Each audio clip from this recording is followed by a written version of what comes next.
우리에게 주신 말씀 오늘 잠시 보도록 하겠습니다. 방금 우리가 읽었던 빌립보서 2장의 말씀 계속해서 강해하도록 하겠습니다. 이 빌립보서는 바울 사도가 빌립보 교회에 써보낸 편지입니다.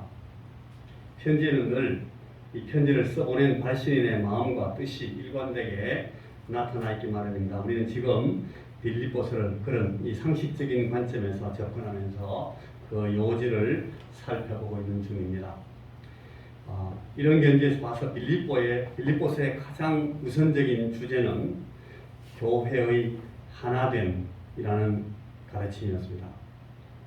우리가 지금 우리 교회가 막 하나가 아니기 때문에 이렇게 교회의 하나됨에 대해서 우리가 지금 말씀을 나누는 것이 아니라 이 교회가 하나 되어야만 교회가 교회다운 공동체로 있을 수 있다라는 그런 이 사도의 권면에 대해서 우리가 지금 말씀을 따라 상고하고 있는 중에 있습니다.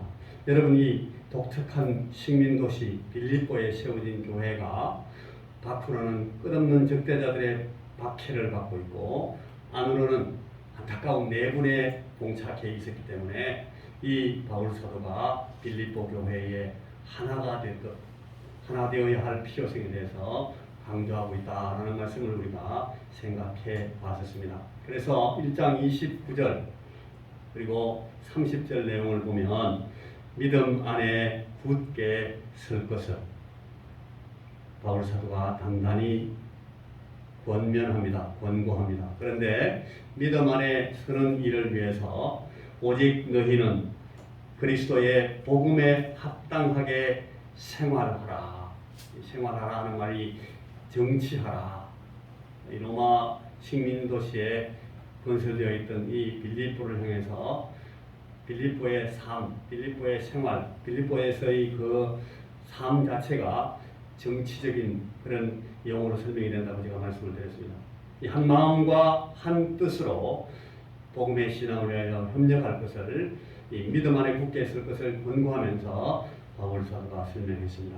이 1장의 이런 말씀들을 다 한 포인트로 요약하면 복음에 합당한 공동체를 이루도록 노력해라 라고 말씀한다고 했습니다. 29절 말씀이 그리스도의 은혜를 나누어 받은 너희 교회는 믿음과 고난을 함께하는 공동체로 세워졌다고 바울 사도는 이렇게 설명을 하고 있습니다. 2장으로 들어오면 바울 사도는 이 복음에 합당한 공동체를 세우기 위해서 각자가 행할 구체적인 행동 지침을 주었습니다. 한 마음이 되기 위해서 집중해서 행할 것 4가지를 먼저 나열하고 있습니다. 먼저는 같은 생각을 가지라. 바울 사도가 그렇게 말합니다. 같은 사랑을 베풀어라. 그리고 한 혼, one spirit, 한 혼이 되어서 생활해라. 공동체를 세워라. 4번째는 한 마음이 되어라. 이런 이 행동 지침을 바울 사도가 주고 있다고 했습니다. 그래서 그 말씀에 보면은 이기심에 근거한 분파주의가 늘 공동체 안에서 문제를 일으킨다. 우리 이기심에 근거한 분파주의가 공동체의 문제를 일으키는 핵심인데 그래서 주의할 것이 3가지가 있다. 날려들이지 말아라. 이게 날려들면 안 되는 3가지 주의할 것. 첫째, 먼저는 허영심입니다. 자기 자신에 대한 과대망상이나 자기를 너무 크게 생각하고 너무 이렇게 큰 사람으로 평가하거나 또 그렇게 보이려고 허탄하게 자꾸 자랑하지 마라. 이게 교회 공동체 안에 큰 문제가 된다.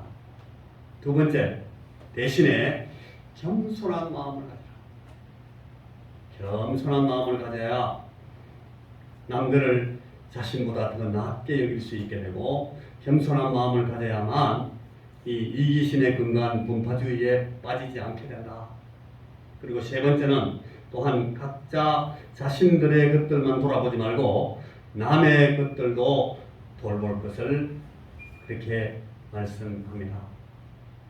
그러면서 겸손함을 따라 사는 것이 구원을 누리는 삶의 실상이다. 바울 사도가 그렇게 설명합니다. 실제로 구원 얻은 사람으로서의 그 기쁨을 삶으로서 체험하는 방법은 겸손하게 사는 방법이다. 우리가 겸손하면 우리 존재가 사라질 것 같고, 우리가 겸손하면 존재가 무시당할 것 같고, 우리는 늘 그렇게 느끼고 그렇게 생각하기 쉽습니다만, 그러나 오늘 바울 사도가 빌립보 교회 교우들에게 그 권면하는 말씀의 뜻을 잘 따라가보다 보면 겸손하게 사는 것이 구원 얻은 사람의 삶의 실상으로서 내가 구원 얻었구나, 내가 참 구원 얻은 사람으로 정말 기쁘게 사는구나 하는 것을 체험하기 위해서는 겸손하는 것이 가장 좋은 방법이라고 설명합니다. 구원의 기쁨을 삶으로 체험하는 방법이라고 그렇게 가르쳐 줍니다. 예수 그리스도의 모범을 따라 그리스도의 모범을 원삼음으로 이런 공동체의 삶을 완성해 나갈 수가 있다.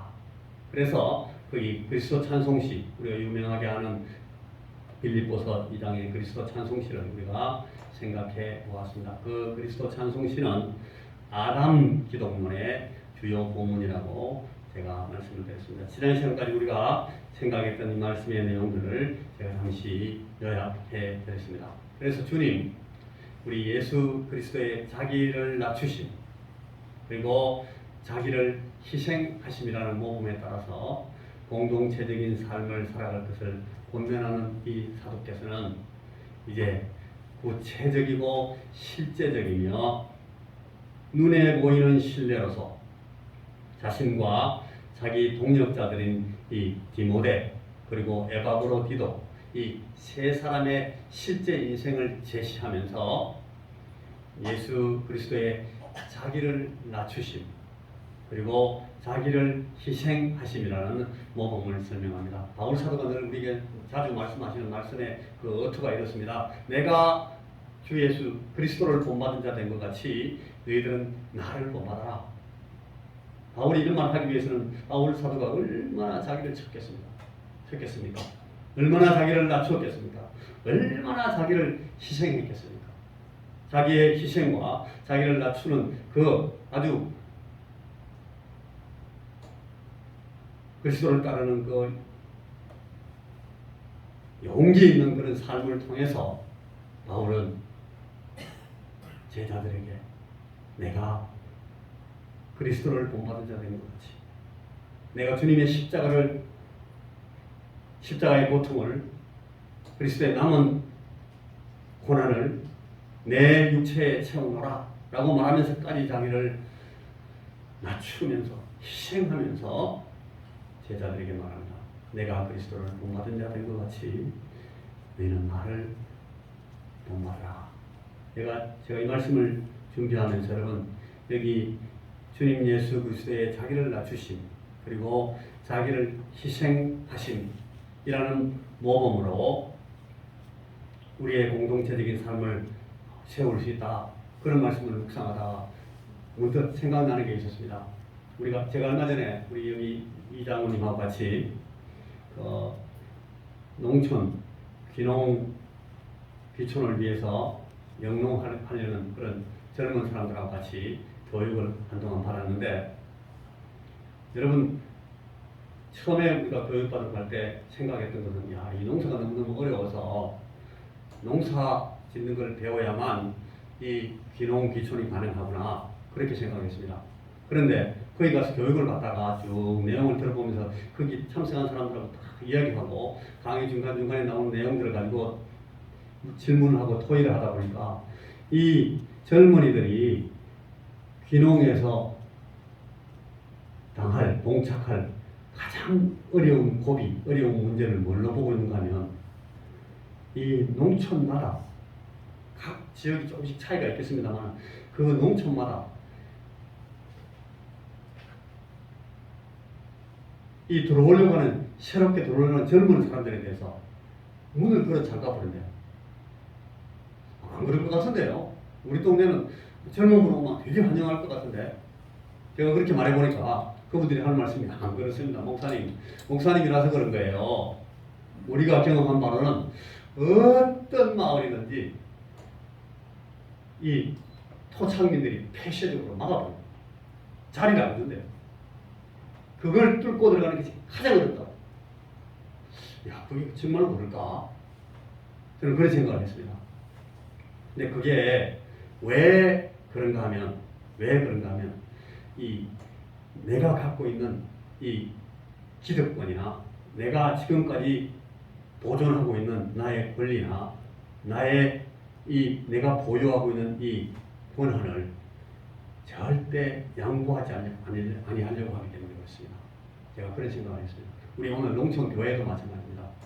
우리 교회들이 새로운 젊은이들을 받아들여야 되고 새로운 피가 우리의 교회를 세워야 되고 우리의 장래를 위해서 들어와야 된다는 것을 우리가 다 알고 있습니다. 그러나 우리가 내가 지금까지 했던 것이 우리 교회가 우리가 지금까지 해왔던 이 전통, 이 방법, 우리 교회의 문화 좋죠. 근데 그것을 절대 양보하지 않겠다고 우리가 붙들고 있으면 절대로 다른 사람들이 못 들어요. 이걸 절대로 잡고 있는 한 이건 절대로 안 됩니다. 우리가 이 사실을 깊이 깨달아야 해요. 깊이 묵상해야 합니다. 목회도 마찬가지고 이 농촌 생활을 위해서 우리 젊은 사람들이 들어오는 것도 마찬가지. 여러분, 우리 자녀들이 들어오면 우리가 맞겠습니까? 그렇지 않죠? 우리 자녀들은 우리 자신의 것을 다 내줘도 괜찮으니까 괜찮은 거예요. 그런데 우리 자녀 아닌 사람들이 들어오면 조심합니다. 그래서 이런 일들에 대해서 많이 생각하는 사람들도 이 자기가 미리 갖고 있던 이 기득권을 희생하는 것에 대해서 절대 쉽게 생각하지 않습니다. 쉽게 할 수가 없어요. 이게 제가 누구를 비난하기 위해서 뭐 어떤 사람들이 뭐 그렇게 못하느냐고 제가 책망하기 위해서 하는 말이 절대로 아닙니다. 누구나 그렇습니다. 자기를 희생한다 하는 것이 너무너무 힘듭니다.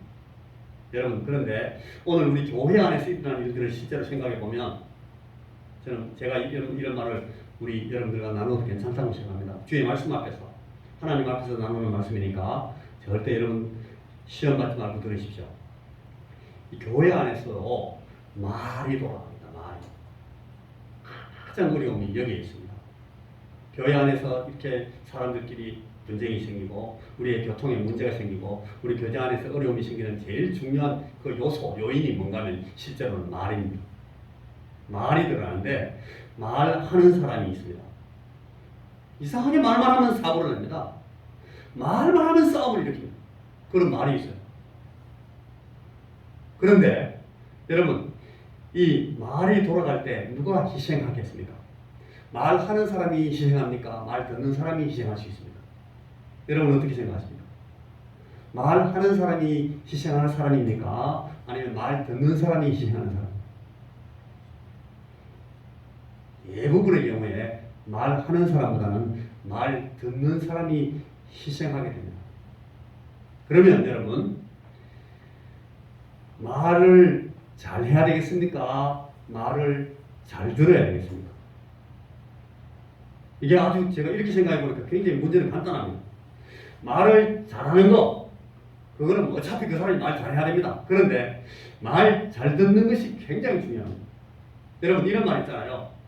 남의 말을 좋게 합시다. 한번 따라해 보시겠습니까? 남의 말을 좋게 합시다. 남의 말을 좋게 합시다. 세상에서 이 4H 무슨 JC 같은 데서 하는 말이에요. 남의 말을 좋게 합시다. 얼마나 사람들이 남의 말을 나쁘게 했으면 남의 말 좀 좋게 합시다. 길에 막 써놨어요. 교회만 그런 게 아니라는 거예요. 남의 말을 좋게 합시다. 그런데 오늘 제가 하고 싶은 말은 우리가 예수 그리스도의 자기를 낮추심을 잘 배우고 그리고 자기를 희생하는 이 모범을 잘 따라 사는 사람들은 남의 말을 좋게 들어야 해요. 제가 어제 저녁에 어떤 아주 사랑하는 우리 교우들이 두 분이 저를 찾아왔습니다. 오랫동안 뵙지 못했기 때문에 여러 가지 말을 많이 나눴는데 그분이 목사님, 제가 얼마 전에 어떤 분한테 목사님에 대해서 이런 말하는 걸 들었습니다. 나는 그 사람하고 스타일이 안 맞아. 그러더래요. 아니, 내가 스타일이 어땠어? 제가 그때 내가 스타일이 안 좋구나. 제가 생각을 그렇게 안 하고 왜 내보고 스타일이 안 맞다 그러지? 저는 이제 그런 말을 하고 가만히 있다가 그 다음에 생각을 하기를 그분이 내가 목사님하고 스타일이 안 맞다. 저 새로운 이 목사님하고 내 스타일이 안 맞아라고 말하는 것이 나를 비난하고 내하고 안 맞다고 나를 욕하려고 했는 말이 아니고 그냥 뭐 나하고 이제 이런 말 막 해도 되는 만큼 친해졌다라는 표현을 했는 말이구나. 제가 생각을 탁 바꿔들었어요. 그러니까 그분이 내하고 친하다고 그런 말 하는 거예요. 그러니까 그 말 전해주는 사람이 중간에서 맞습니다 목사님 바로 그 뜻입니다. 그렇게 하더라고요. 그러니까 말을 하는 사람도 중요하지만 남의 말 잘합시다. 그런데 굉장히 중요한 한 가지는 남의 말 잘 들어야 됩니다. 좋게 들어야 됩니다. 저 표현이 의미할 수 있는 최선의 것을 내가 들어버립니다. 그러면 쏙 안 성합니다. 어렵겠지만 우리가 내가 예수 그리스도를 닮아서 그리스도의 자기를 낮추심 그리고 자기를 희생하심을 본받아서 그 모범을 따라가겠다라고 생각하면 여러분 들을 때 좀 안 좋은 말이 들려도 그래, 내가 예수님처럼 나를 낮추고 희생해야 되는데 그래야 우리 공동체가 일어서는데 내가 좋게 듣지 뭐 그렇게 희생하는 겁니다. 좋게 듣는 걸 희생하는 겁니다. 그렇게 하지 않고도 우리 교회가 우리 공동체가 건강하게 오랫동안 서갈 수 있는 방법은 없습니다. 우리 저와 같이 교육받았던 모든 젊은 사람들이 말 들을 때에 저분이 내한테 나 싫다고 하는 말씀이 아니고 조심스럽지만 되게 좋게 말씀하시는 거겠지. 그렇게 자꾸 들으면 어떤 때는 완전히 표정이나 표현이 완전히 안 그럴 수도 있어요. 그렇지만 그때도 내가 이 표현 듣고 내가 참고 희생한다 하는 마음으로 자기를 낮추면 그 다음 단계에서는 물이 열릴지 몰라요. 또 한 번 더 참으면 그 다음 단계에서 또 열릴지 몰라요. 우리가 이렇게 하는 것이 오늘 우리 교회 공동체 안에서도 정말 필요하다. 그런 생각을 했습니다.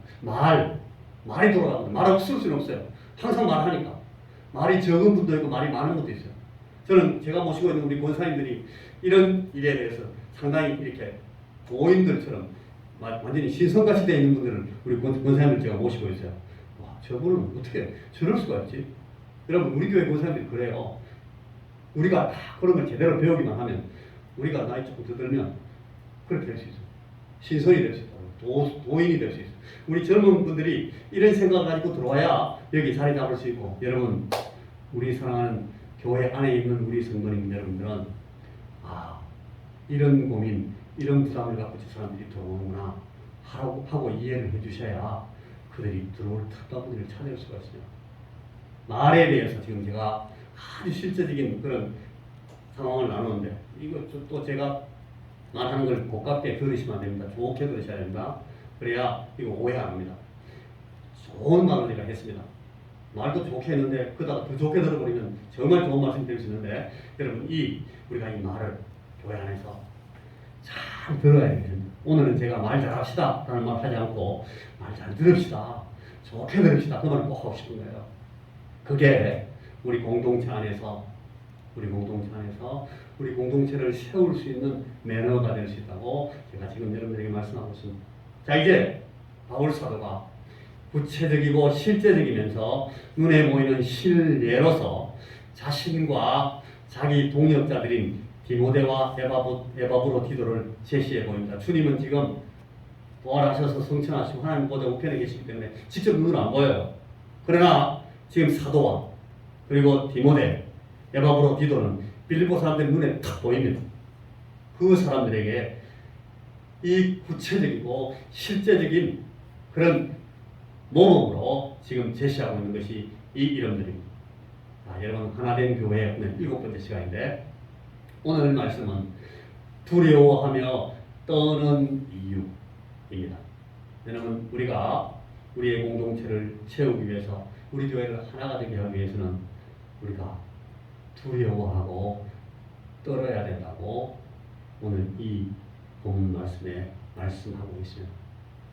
두려워한다, 떤다, 좋은 말씀같이 보이지 않지만 오늘 우리가 이 말씀을 잘 이해하시는 것이 필요합니다.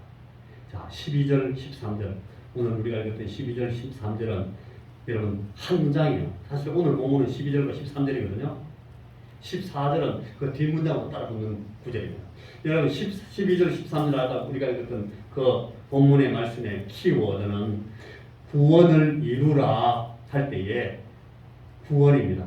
너희가 두렵고 떨림으로 너희 구원을 이루라 그렇게 말하는데 그 구원이라는 단어 이것이 그 문장 전체에 교훈하는 교훈의 뜻이 이 단어에 딱 실려 있습니다.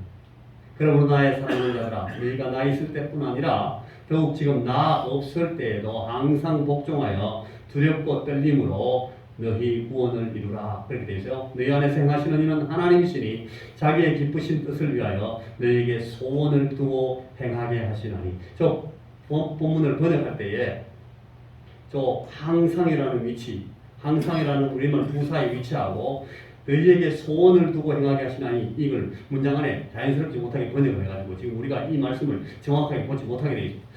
제가 여러분 그 밑에 다시 번역한 내용을 한번 보십시오. 그러므로 나의 사랑하는 자들이여 여러분이 항상 나에게 순종하였듯이 나 있을 때뿐 아니라 내가 없는 지금 더더욱 두려움과 떨림으로 여러분들의 구원을 완성해 가시오.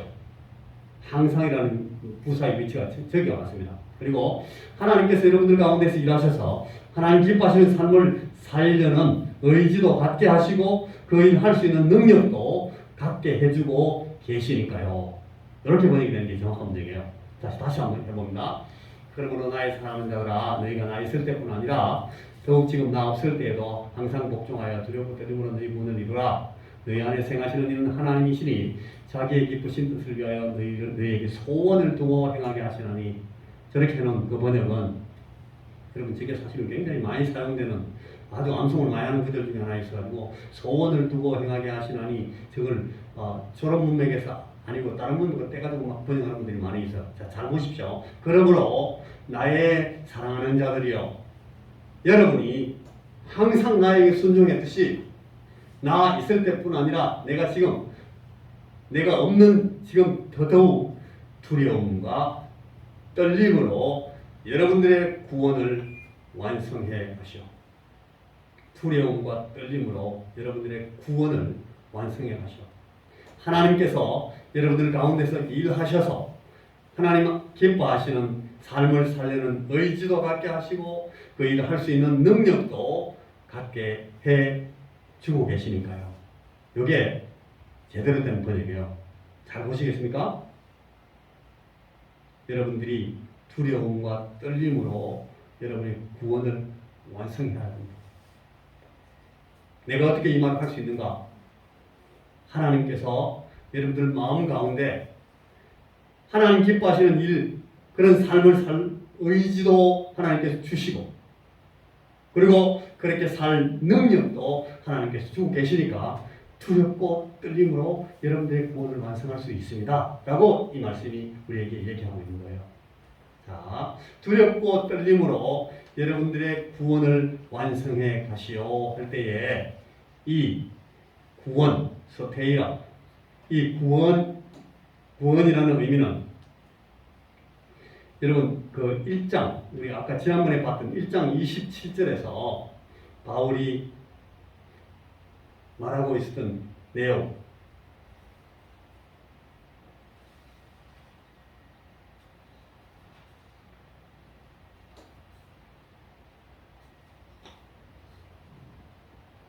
바로 이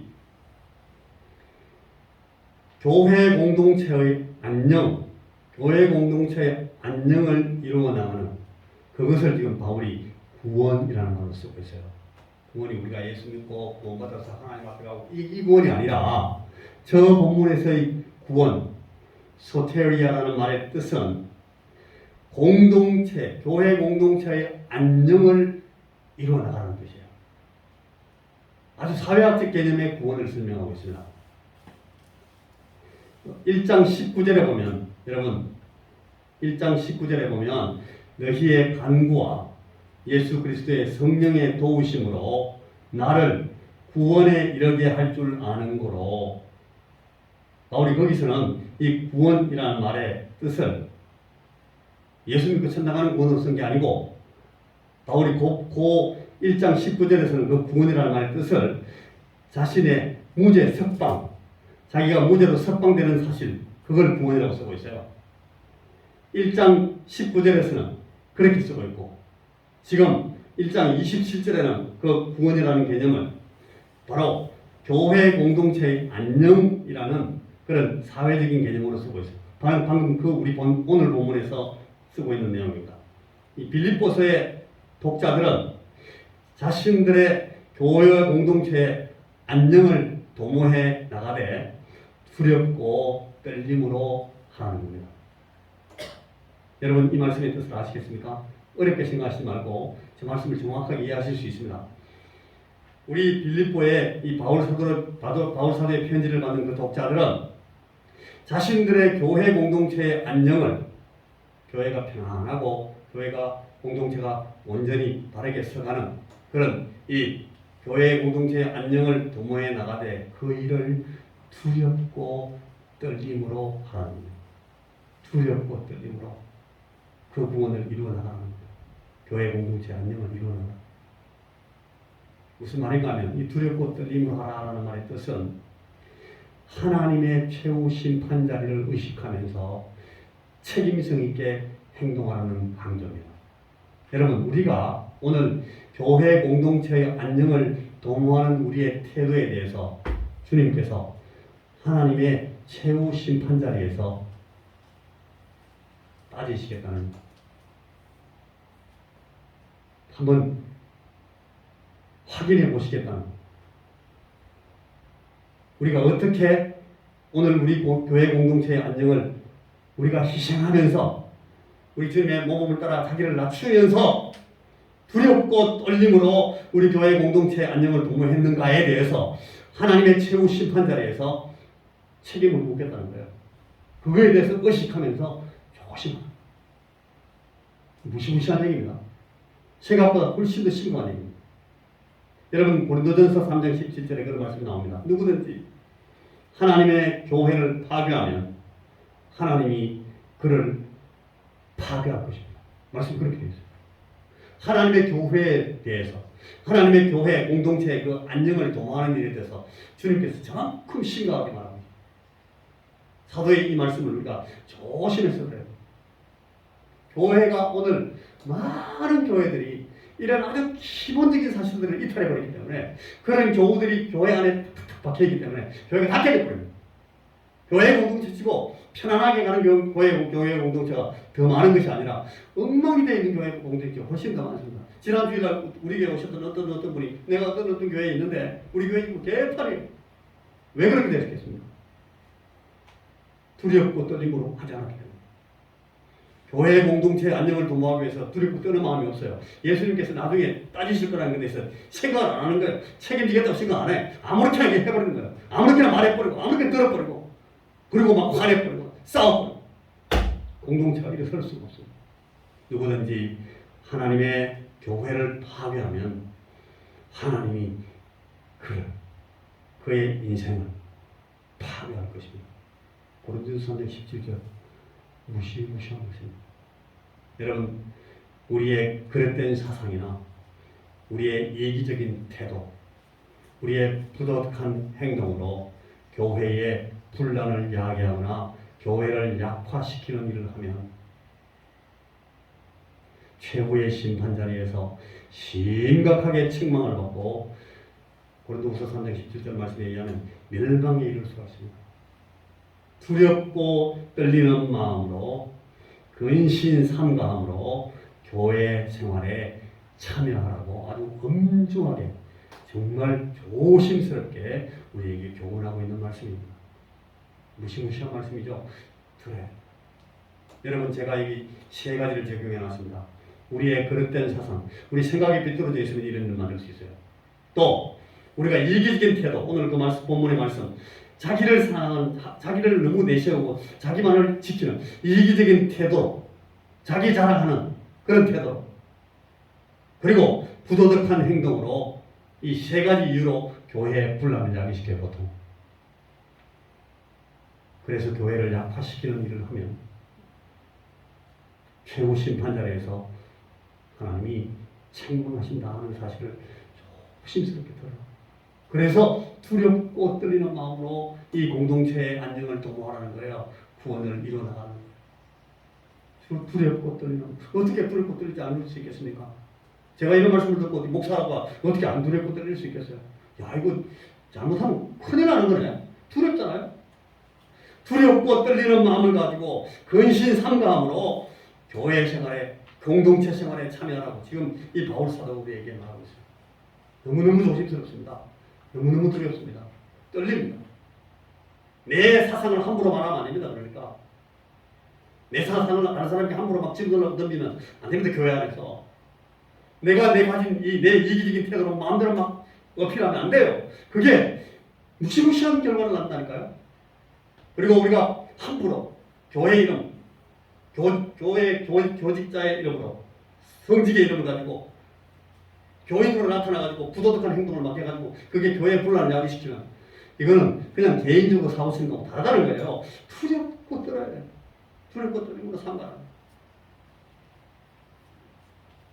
그래서 13절은 왜냐하면 이라고 시작합니다. 왜냐하면 왜 이렇게 내가 말할 수 있는가 하면 바울이 그렇게 말해요. 하나님이 빌립보의 성도들 가운데서 역사하셔서 저들이 하나님 기뻐하시는 것, 하나 되는 교회, 일치하는 마음들이 되는 것, 이 하나님께서 기뻐하시는 이것을 이루어 드리려는 의지를 우리 마음 가운데서 계속 발동시키고 계셔요. 그리고 이러한 일치를 이루어낼 수 있는 능력을 우리 하나님께서 우리에게 주시고 계셔요.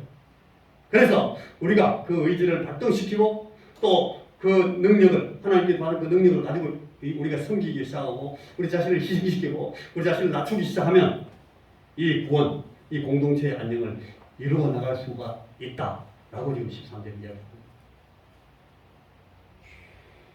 하나님이 일하고 계심을 상기시키면서 12절의 권면을 통해서 우리가 이루어낼 수가 있겠구나라는 확신을 우리에게 주시고 그리하여 그것을 열심히 두렵고 떨림으로 이행하여 나가도록 바울 사도가 우리에게 이 빌립보 교우들에게 지금 촉구하고 있는 것입니다. 자, 여러분 이 말씀을 마칩니다. 이 과거 전통적인 해석에서는 제가 배울 때 그렇게 배웠어요. 처음에 12절의 이 구원은 성화 구원이다 그렇게 말했습니다. 두렵고 떨림으로 너희 구원을 이루어가라. 구원을 이루어간다 하는 것이 이건 성화에 나가는 그 과정을 설명한다. 그런 말로 설명을 들었어요. 성화 구원이라고. 그런데 이 12절 말씀을 자세히 보면 두렵고 떨림으로 이루어 나간다 하는 것은 우리의 구원에 있어서 사람의 노력, 인간 주도적이죠. 우리 사람이 성화되기 위해서 구원을 이루어 나간다 하니까 이루어 나가라고 명령하니까 우리가 할 일이 있네. 그래서 우리의 구원을 인간 주도적으로 이해하는 그런 이 신학적인 그 사상을 쉽게 말해서 알미니안주의라고 합니다. 알미니안적인 구원, 인간 주도적 구원은. 그런데 그 13절 하나님께서 이렇게 해서 이렇게 행하시기 때문에 너 이렇게 되는 거야 라고 이 구원에 있어서 하나님의 주권과 하나님의 주도를 강조하는 입장은 그 칼빈주의라고 해요. 여러분 우리가 이 말 어려운 무슨 주의 다 싫어합니다만 그 12절과 13절이 지금 그렇게 대조되고 있습니다. 인간 주도의 구원을 말하는 것이 12절에 나오고 그 다음에는 13절에서는 하나님 주도의 구원을 결정적으로 말하니까 이 두 가지 대조적인 구원론을 같이 말하고 있구나 이렇게 우리가 볼 수 있어요. 그런데 이 12절의 그 구원이라는 것이 우리가 성화구원처럼 우리 개인이 총괄론적으로 우리가 구원을 받는 이 구원을 말하는 것이 아니라 공동체의 안녕을 의미하는 그런 이 공동체 개념, 사회적인 개념을 받아들여서 이 해석의 조화를 우리가 만들어낼 수 있습니다. 말하자면 12절과 13절은 서로 강조점이 달라서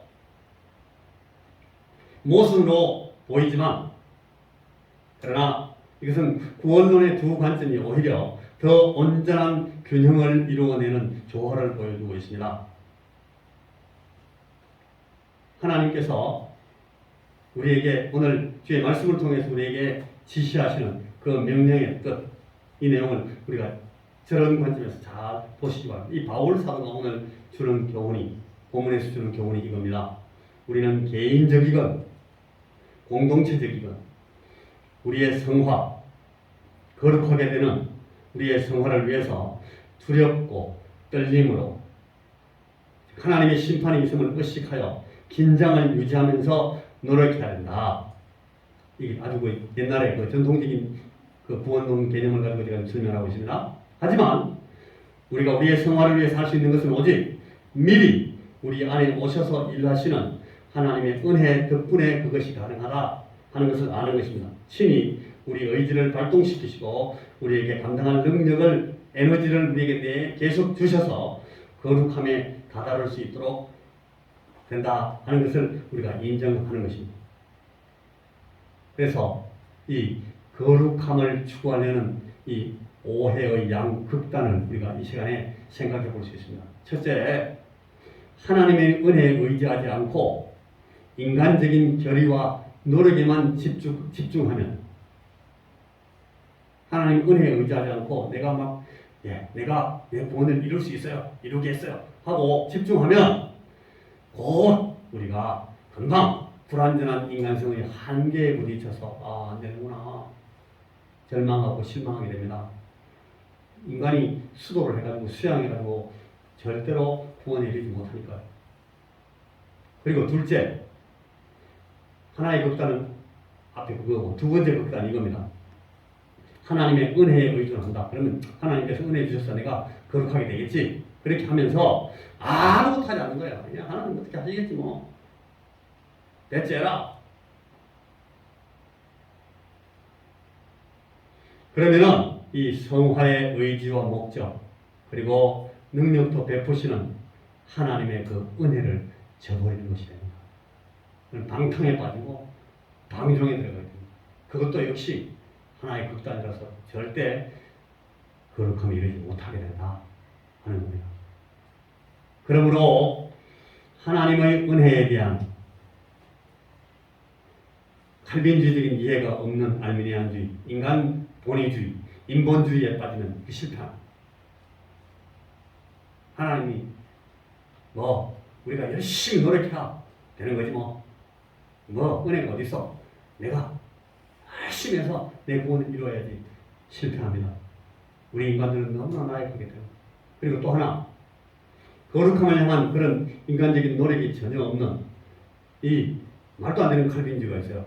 하나님은 은혜가 무조건 다 되게 해줄 거라고. 그렇게 믿는 이상한 칼빈주의. 그 칼빈주의 아니에요.